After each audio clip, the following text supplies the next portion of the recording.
Allahu Akbar. Bismillah. Istri saya seorang notaris, saya tidak mengizinkan saya untuk mengambil pekerjaan yang berkaitan dengan bank konvensional dan pinjam-meminjam lembaga ribawi. Karena saya pernah membaca salah satu yang dilaknat Allah adalah pencatat dan saksi perjanjian riba. Apakah pemahaman saya sudah tepat, Ustaz? Tayyib. Dan saya kira ini mewakili sebagian dari kegelisahan teman-teman yang mungkin bisa kita diskusikan pada malam hari ini.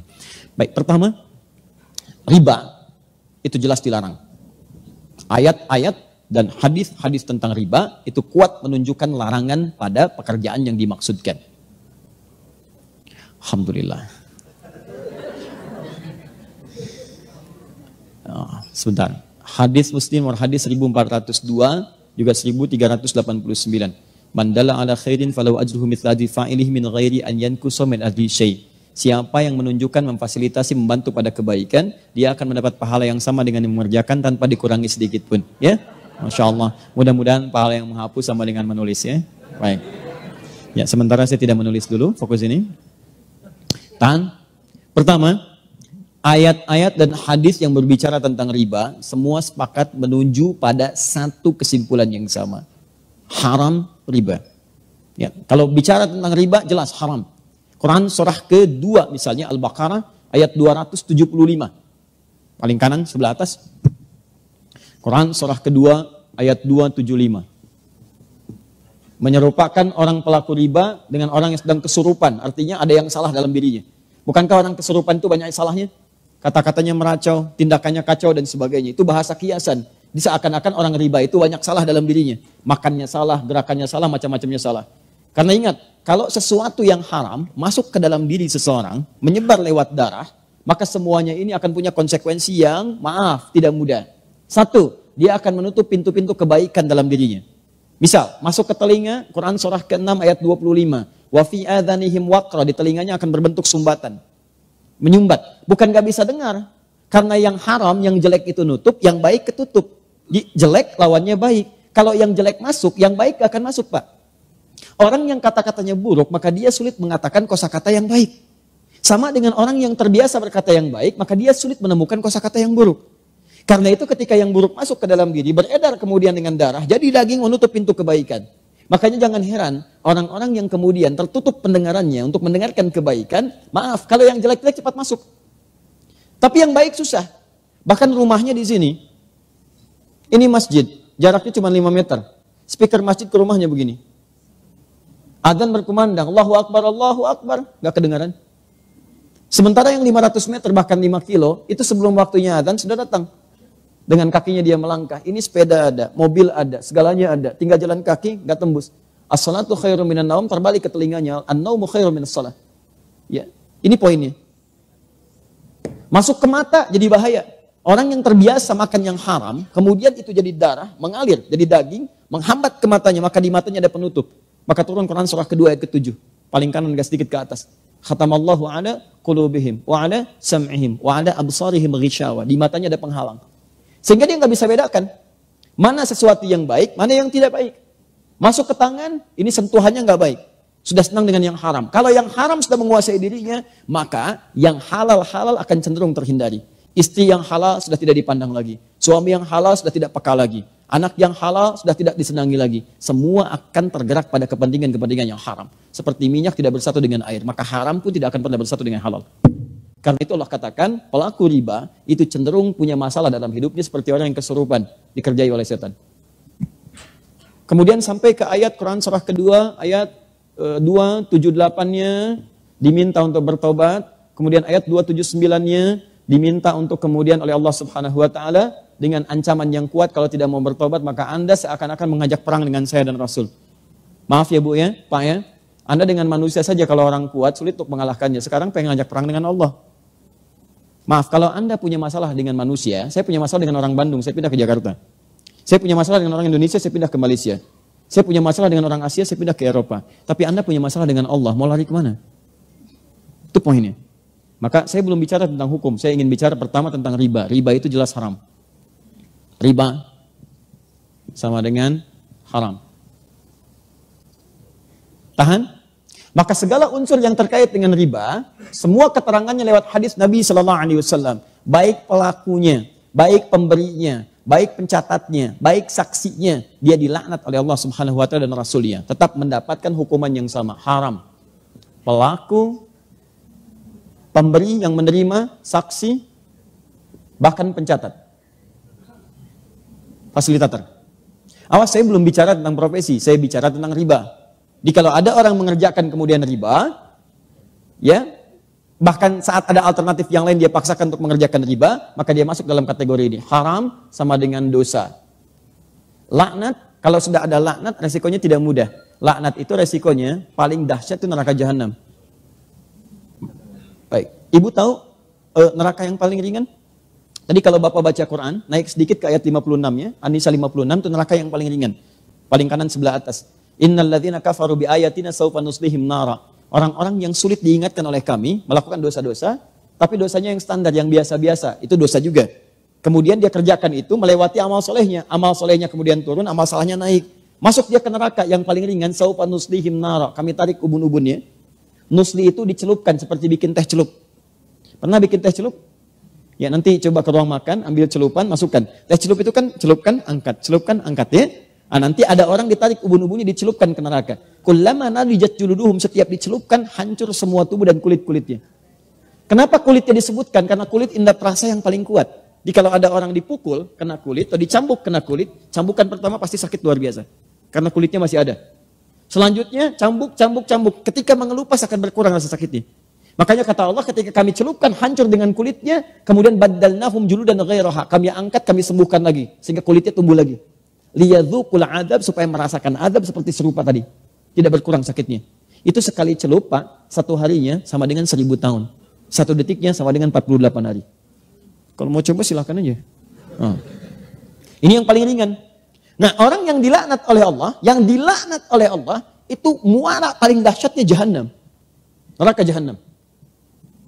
Dari mana taunya? Buka Quran misalnya, teman-teman sekalian, An-Nisa, Quran surah keempat, dari ayat 92 sampai 93. Begitu masuk 93, Allah menerangkan tentang pembunuhan berencana. Lihat kalimatnya. Wa may yaqtul mu'minan muta'ammida. Siapa yang sengaja merencanakan pembunuhan, apalagi kemudian menimpa satu orang beriman, fajazauhu jahannam, maka balasannya neraka jahanam.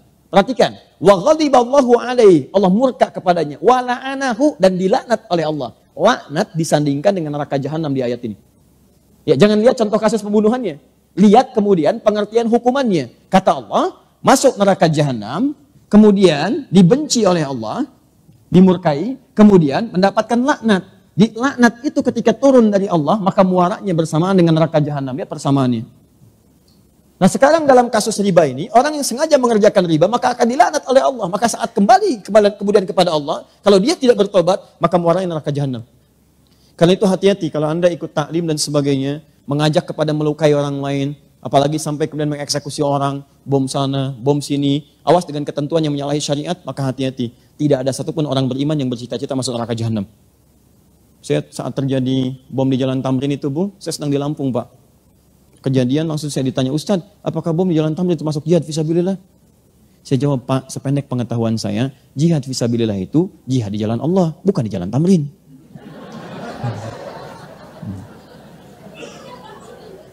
Sekarang balik sini ya. Lihat sini, fokus. Ini baru riba. Saya mau terangkan hukum dosa dulu. Nah, setelah itu baru kita masuk kemudian kepada pertanyaan. Ada bank konvensional tadi disebutkan. Di antara kemudian tautannya dengan jasa yang digunakan oleh notaris, boleh jadi ada kemitraan yang tersangkut paut dengan bank konvensional. Apakah setiap turunan dari transaksi bank konvensional menghasilkan riba? Itu pertanyaan yang pertamanya. Satu, apakah kemudian kalau ini menggunakan jasa bank konvensional termasuk dalam kategori riba pula? Itu kemudian yang mesti kita jawab. Nah, teman-teman sekalian, sekarang saya terangkan sedikit saja tentang hukum. Nanti saya masuk ke Fatwa MUI nomor 1 tahun 2004, ditandatangan tanggal 5 Dzulhijjah tahun 1424, ya bersamaan dengan tanggal 24 Januari tahun kemudian 2004, ya. Jadi setahun sebelum didirikannya INI. Sini. Tangan, fokus ini. Pertama, lihat sini. Riba sama dengan haram. Haram itu hukum, ada 5 hukum dalam Islam di usul fikih. 1 haram, kedua kemudian ada halal, ketiga ada mubah, keempat ada sunnah, kelima ada makruh. Baik, hukum ini akan selalu terkait berkelindan dengan perbuatan, bukan barang. Ingat, perbuatan. Setiap ada perbuatan, maka melekat hukum di dalamnya. Hukum sama dengan perbuatan. Ingat ya, bukan barang ya, bukan barang. Jadi semacam istilah uang haram, sebetulnya bukan uang yang haram. Tapi perbuatan yang menjadikan uang itu sulit untuk digunakan pada aspek-aspek yang baik. Nah sekarang, kaidah selanjutnya, fokus perbuatan ini akan terkait berkelindan dengan sebab. Dalam usul fikih disebut dengan ilat namanya. Kaidahnya berbunyi, gak usah dihafal, yang penting paham. Al-hukmu yaduru ma'a illatihi. Al-hukmu yaduru ma'a illatihi. Hukum itu terkait dengan perbuatan yang terkait berkelindan dengan sebabnya. Apa sebab perbuatan itu yang menyebabkan dia dihukumi dengan 5 hukum tadi? Tahan. Ya, sampai sini gak apa-apa, masih remang-remang, gak ada masalah. Hukum terkait dengan perbuatan. Perbuatan terkait dengan sebab. Yang menyebabkan hukum turun, ini sebabnya. Apa sebab motivasi perbuatannya? Nah, sebab ini cukup menarik dalam tinjauan hukum Islam. Bahkan, yang pasti halalnya pun, itu bisa berubah jadi haram karena sebabnya.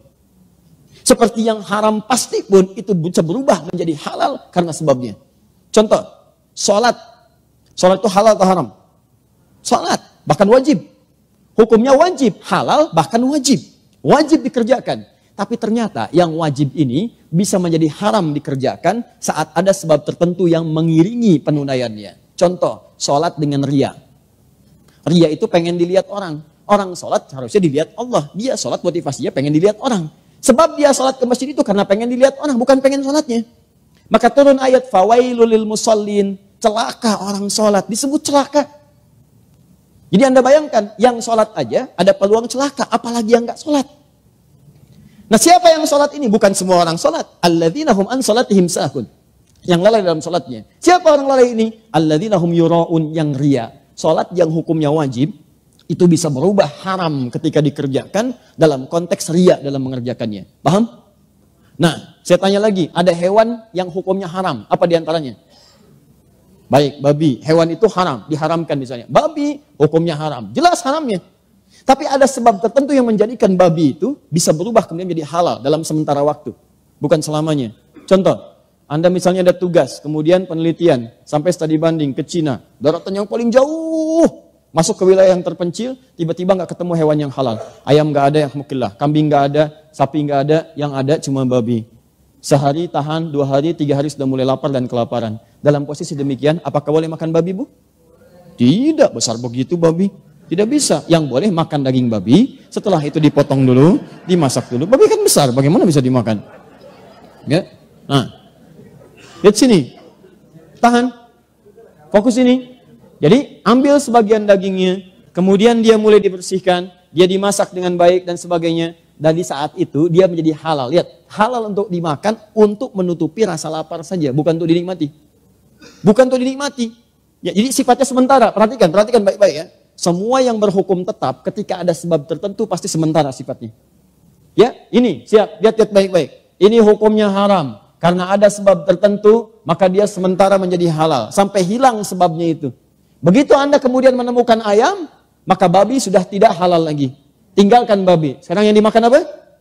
Bukan ayam besar begitu, daging ayam yang dimakan. Ya, Anda sembelih dulu. Kemudian potong itu, masak dengan baik, baru dimakan. Babi tinggalkan, maka hukum halal bagi babi pada satu yang sementara sudah tidak berlaku lagi. Sekarang, maaf, sampai sini paham nggak? Kalau sudah paham, pemahaman ini secara simpel saja, mari kita terapkan dalam pertanyaan tadi. Lihat baik-baik, riba jelas haramnya. Bank konvensional memuati suatu hukum yang di dalamnya mengandung unsur riba. Bunga yang telah ditetapkan sebelumnya. Kemudian dia bisa bertambah. Bahkan lebih fatal daripada jahiliyah. Saat jahiliyah itu jatuh tempo, baru kemudian kalau tidak bisa bayar bunga berlaku. Bank konvensional sebelum jatuh tempo sudah dituliskan. Sekian. Bahkan dia bisa bertambah. Itu jelas riba. Tahan sebentar. Nah, di sisi yang lain, ada fundamental ekonomi yang menentukan stabilitas dalam muamalah. Bahkan dalam sistem pemerintahan. Nah, sekarang pertanyaannya, lihat baik-baik. Kalau ekonomi tidak berlangsung dengan baik, maka syarat mendapatkan ketenangan dalam dunia pemerintahan, kata Al-Quran cuma 2.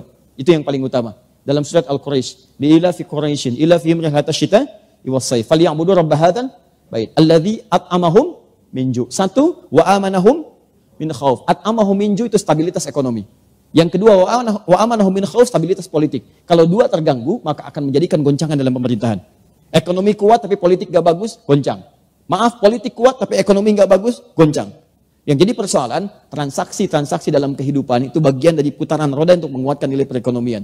Sekarang persoalannya, dalam dunia perekonomian kita ini, taruh ada terkait dengan jasa-jasa notaris. Maka digunakanlah kemudian kemitraan dengan bank. Pertanyaannya, bagaimana ketika saya menggunakan hukum ini sementara di dalamnya ada riba?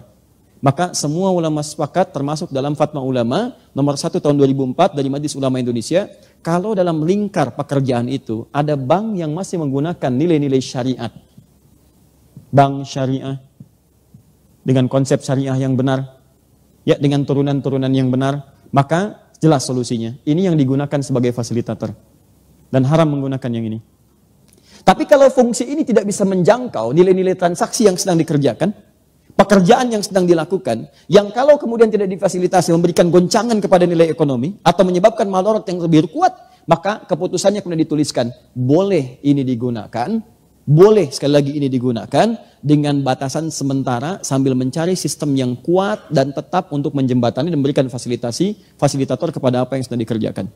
Jadi kalau pertanyaan cepatnya, sepanjang bisa di-cover oleh bank-bank syariah dengan hukum yang benar, maka itu kemudian yang dipilih.